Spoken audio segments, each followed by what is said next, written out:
Juste quelques informations. Donc, pour ceux qui ne le savaient pas, je pense que vous êtes nombreux, nous avons reçu 15 médecins ukrainiens en France, mais nous avions des consignes pour ne pas communiquer lors de leur présence en France, enfin sur le sol français. Alors, ils sont rentrés chez eux, et donc on va pouvoir communiquer tout ce que nous avons fait, que ce soit avec Expertise France, J Healthcare, French Healthcare, et surtout une session de formation à Strasbourg sous l'autorité de Carole Matelin en matière de pathologie mammaire. Cette opération est couplée avec l'attribution par l'État français de 20 mammographes de J Healthcare à l'Ukraine. Et il est prévu une deuxième partie euh, qui devrait intervenir en Ukraine, mais qui reste à préciser. Voilà. Ah, Donc, elle est là. donc je vais passer la parole à Arlette pour le résumé. C'est vrai qu'on a un peu d'avance, je trouve. Voilà.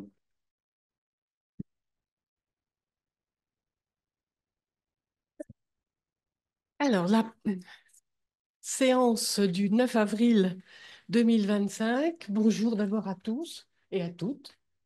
Bonjour, monsieur le président.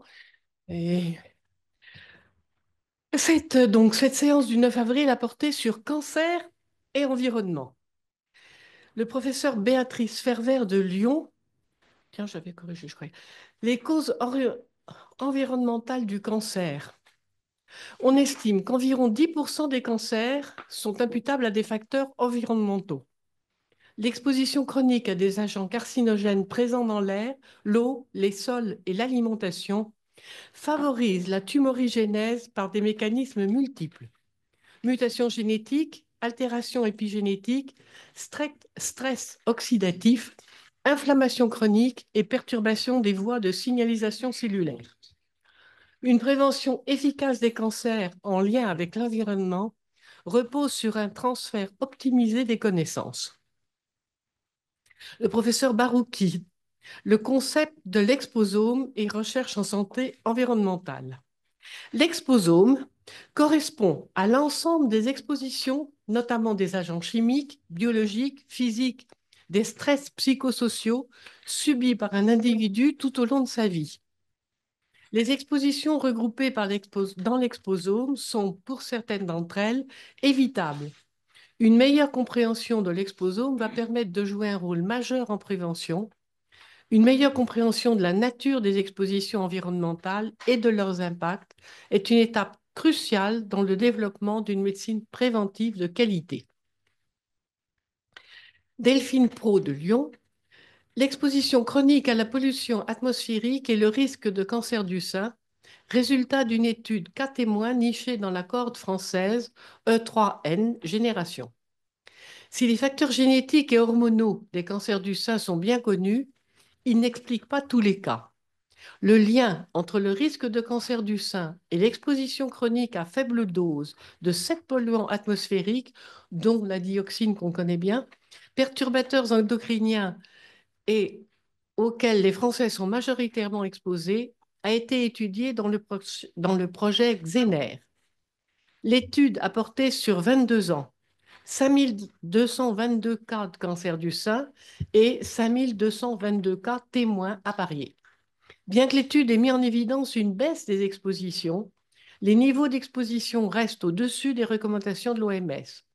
Les résultats ont montré une association significative avec l'exposition aux 7 polluants étudiés. Le professeur Gaël Fromont en quart de tour, les pesticides organochlorés et cancer de la prostate.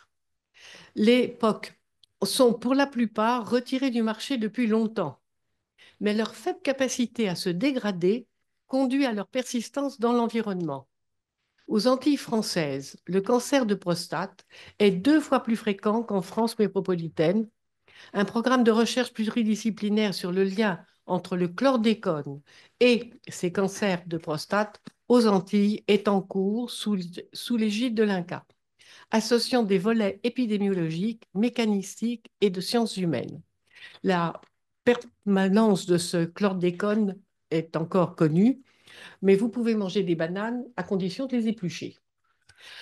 Le professeur Emmanuel Bidault apporte de l'intelligence artificielle dans l'évaluation des risques environnementaux liés au cancer. L'évaluation précise des risques environnementaux liés au cancer est cruciale pour définir les politiques de santé publique. Cette présentation explore comment l'intelligence artificielle peut exploiter les données existantes, telles que des images satellitaires haute résolution de grandes villes américaines. En associant ces données géographiques avec des informations de prévalence du cancer, l'étude parvient à prédire efficacement le risque de cancer au niveau local.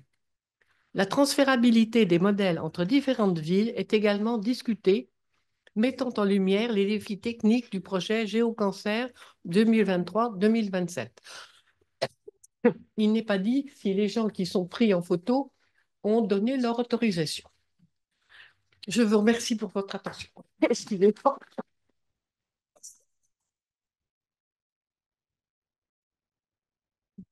Merci, merci Arlette.